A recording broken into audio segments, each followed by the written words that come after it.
Hi, I'm Teo Nikolakis with Audioholics, and in this episode, I'll be talking about Bowers Wilkins' new $999 Panorama 3 Dolby Atmos enabled soundbar. So stay tuned, and I'll be right back.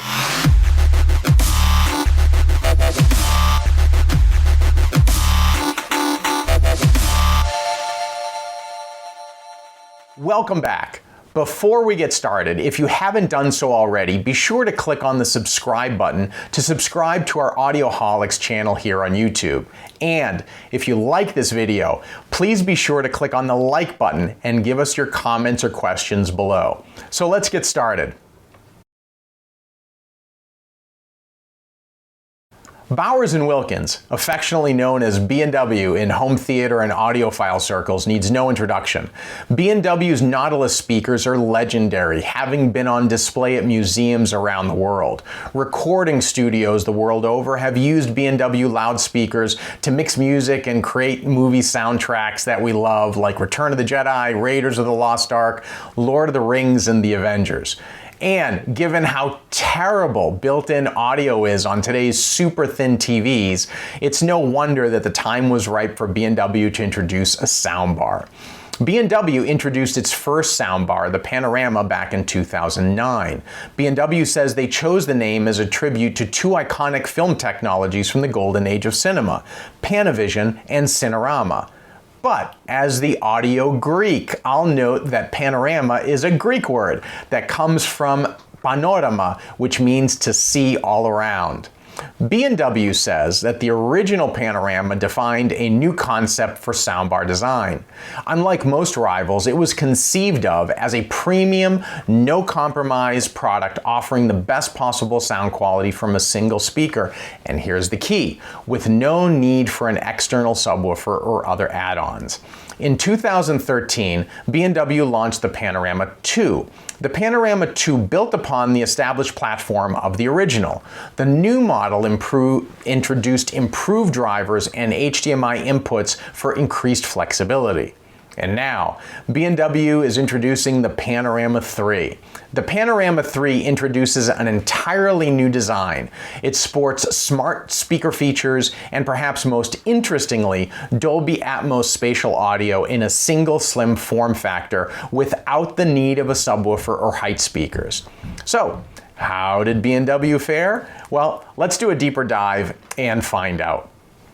Looking first to the Panorama 3's build quality and design, it's evident right from the unboxing that this is a premium product. The soundbar is solid and lacks that plasticky feel that you get from most soundbars. You'll immediately see that the Panorama 3 is specifically designed to be a low profile and unobtrusive.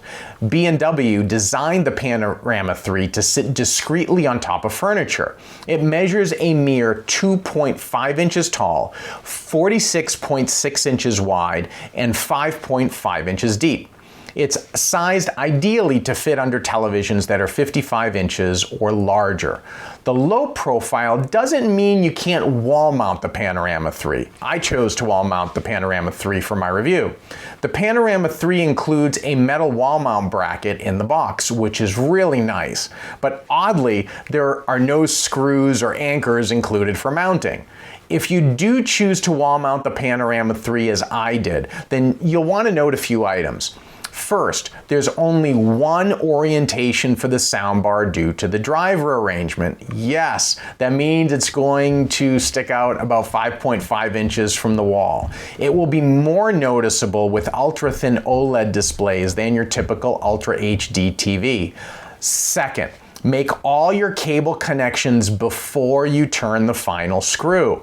The rear port design won't allow you to unplug any cables without unmounting the soundbar first.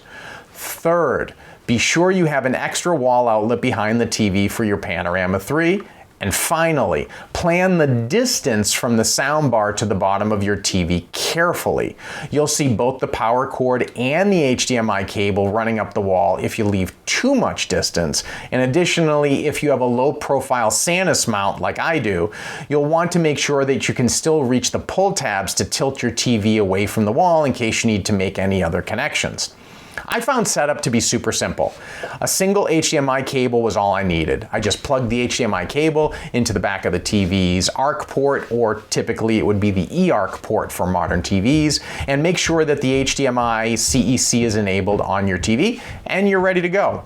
Because the Panorama 3 works with HDMI eARC, there's no remote control included in the box, nor really is one needed. You can use your TV's remote for interactions with the Panorama 3, and there's an IR repeater on the unit to learn commands. If you have an older TV with ARC, the Panorama 3 will work just fine, though you may or may not get Dolby Atmos. I'll talk about my experience a bit further down on this topic. Let's talk a bit about the amplification and drivers, which are the heart of any powered speaker system.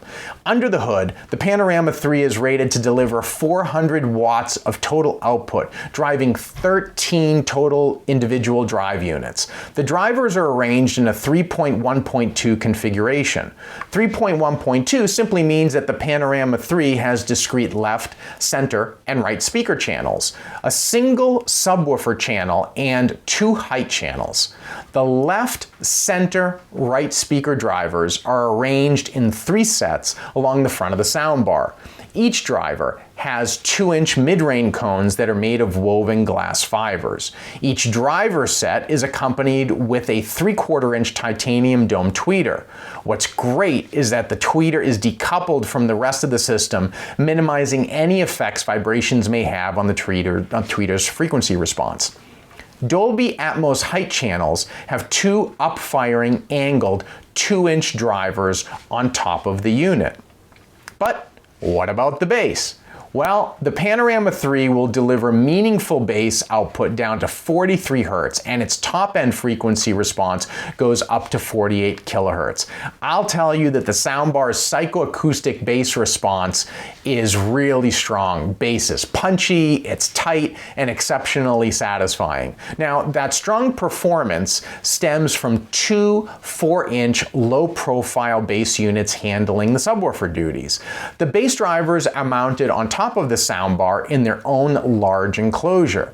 And now you might ask, well, what about adding an external sub? Remember, the B&W Panorama 3 is deliberately designed as an elegant plug-and-play, all-in-one solution to replace the built-in audio of your TV without needing a subwoofer. Therefore, there's no option to include a wired or wireless external sub.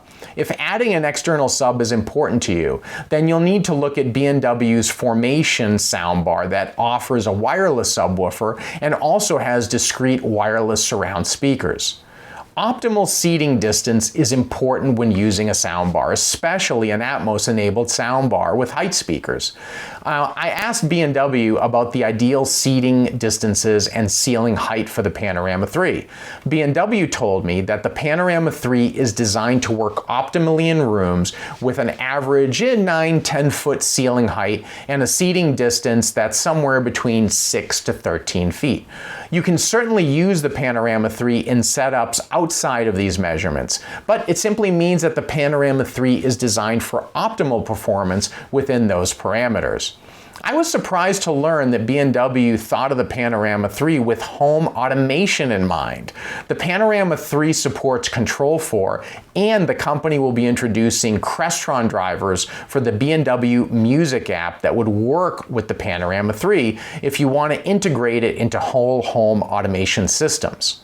Now, turning to the interface and tech features. The top of the Panorama 3 features a capacitive touch user interface, or UI. You can use Amazon Alexa to speak commands and access music. Enabling Alexa is super easy. Just open the B&W mobile app, link your Amazon account to enable the Alexa skill, and voila! Your Panorama 3 is now a full-fledged Alexa smart speaker. Alexa features worked flawlessly for me. And here's a couple of examples where I did with music and title and with movie volume. Alexa, play Tom Sawyer. Tom Sawyer by Rush from Tidal. Alexa, mute volume. Alexa, unmute. Alexa, set volume 50%. Alexa, set volume 80%. I found the harpoons. I'm going to reload it now. Check this out. The Panorama 3 leverages B&W's wireless streaming platform accessible via the B&W mobile app. This is the same platform used for B&W's Zeppelin and Foundation series speakers. The Panorama 3 supports Deezer, Qobuz, Tidal, Spotify, and Apple AirPlay 2. Bowers Wilkins Music app will link the music services within the app itself, with two exceptions. Spotify, of course, uses Spotify Connect. That's Spotify's choice. And Apple Music, in case you're an Apple Music subscriber like me, is going to be totally separate. Once again, that's Apple's choice. If you're an Apple Music subscriber, then what you'll do is you will use AirPlay 2 to stream music from Apple Music to the Soundbar. Well, what about Roon? I tested the Panorama 3 with my Roon Nucleus server as well. You'll need to configure the Panorama 3 speaker as an AirPlay 2 speaker to get it to work with Roon. Bluetooth 5.2 is on board, along with Apple's AAC and Qualcomm's aptX adaptive high-res audio codec. The Panorama 3 will support both 2.4 GHz and 5 GHz Wi-Fi connections. The Panorama 3 supports all flavors of Dolby audio, including Dolby Atmos and Dolby True HD. There's no support for DTS:X or Oro 3D. The Panorama 3 will upconvert audio, and pay attention to how it does it. If you feed the Panorama 3 a stereo signal, it will upmix the stereo signal to 3.1. Vocals are strong and dead center from the center channel. And then, if you get closer to the speaker, you'll notice that vocals are mixed into the left and the right channels. The effect is very similar to how center channel spread works, and I found that it created an incredibly wide, stable, and most importantly, intelligible effect for music, TV shows, and movies. Now, if you feed the Panorama 3 a multi-channel audio signal, it will upmix that signal to the full 3.1.2 Dolby Atmos configuration. And a few other notes about connectivity. On the back of the unit, in addition to the HDMI eARC port, you'll find Ethernet for wired network connections, Toslink optical for integrating it with older TVs. There's also a USB-C port, but that's for service connections only. Well, what are my overall impressions about the Panorama 3? So for testing, I wall-mounted the Panorama 3 with my Vizio P-Series Quantum television and an Apple TV 4K. The P-Series Quantum is a slightly older 4K UHD TV, and it has ARC, not eARC. While I theoretically should have been able to pass Dolby Atmos over the Dolby Digital Plus connection, the Apple TV 4K didn't like working with the Vizio, and it refused to give me a Dolby Atmos output option no matter what configuration I tried. Now, I was able to use the Vizio's internal streaming apps without issue, and I got the Panorama 3 to deliver a Dolby Atmos solution and part of the signal chain without issue.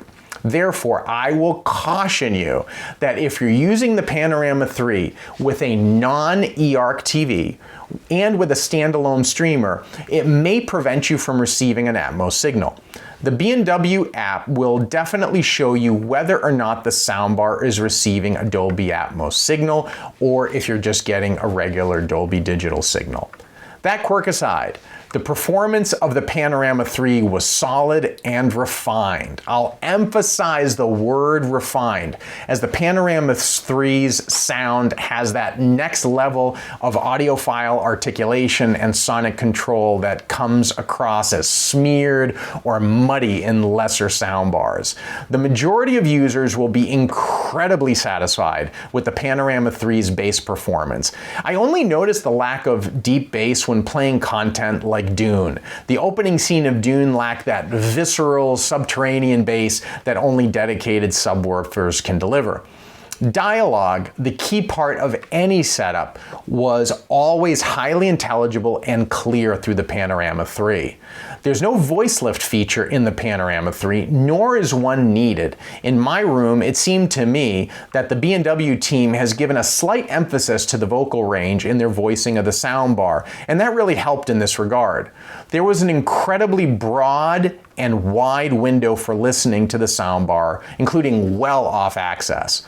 How you'll find Dolby Atmos, however, will depend, I think, on the expectations that you bring. Remember, this is a 3.1.2 setup. I'm very familiar with Dolby Atmos. I run two high-end Dolby Atmos setups, a 7.2.4 and a 7.2.6 configuration in my house. The Panorama 3 met my expectations by creating a taller, broader, and deeper soundstage at the front with multi-channel and Dolby Atmos mixes.